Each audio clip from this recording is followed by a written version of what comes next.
I truly value freedom. I don't want to work forever. I don't want to have the stress, the burden of having to work forever. None of you guys do.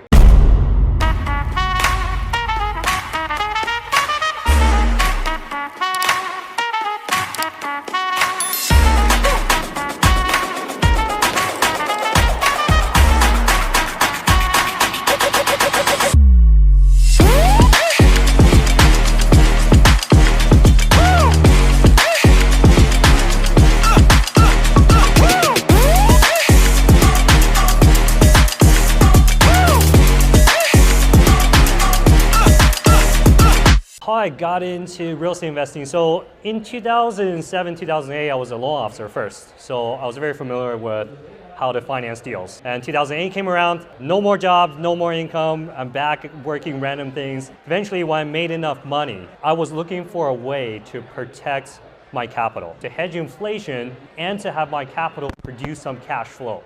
It wasn't that I was buying real estate as an investment, it was how do I protect the money that I made from various sources. So I bought my first property for $86,000.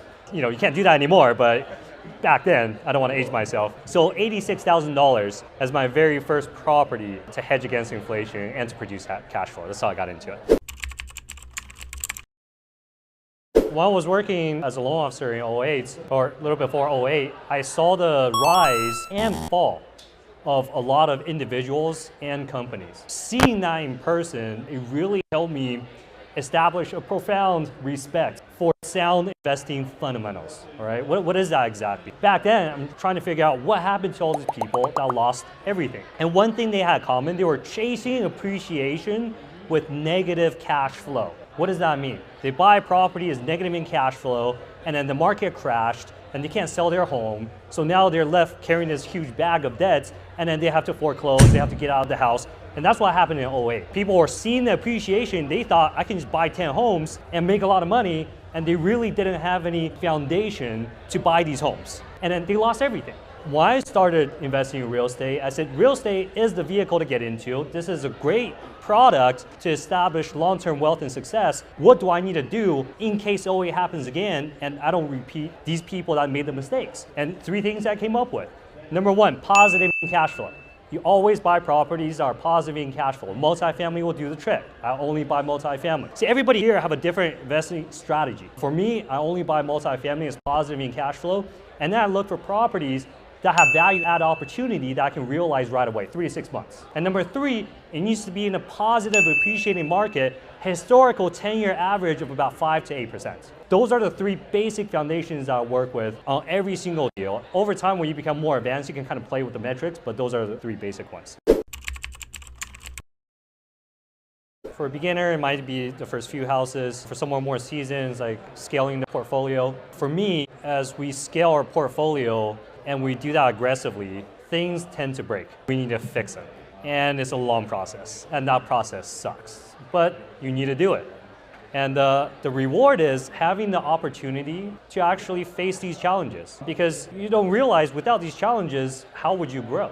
And so I like to personally look at it with the positive lights. And the rewards are addressing these challenges and be able to do so with fashion. It's a continuous refinement of processes. If you buy one home, you can buy a second. But if you refine that process over and over again and expand on that, you'll be able to do it quicker, you'll be able to do it faster, you'll be able to do more of it. So you just have to be very mindful of that. I use that to scale my business all the way up to this point. Also, second, allocate some resources to learn new things, to establish new tools. Because if you're a one-trick pony in real estate, and the interest rate is up, and you only know how to flip properties. Let's just say you only know how to flip one type of properties, and then what are you gonna do, right? But if you have a big tool bag, it doesn't matter what is happening during an economy, you always have a tool to deploy to address a specific problem or a set of tasks.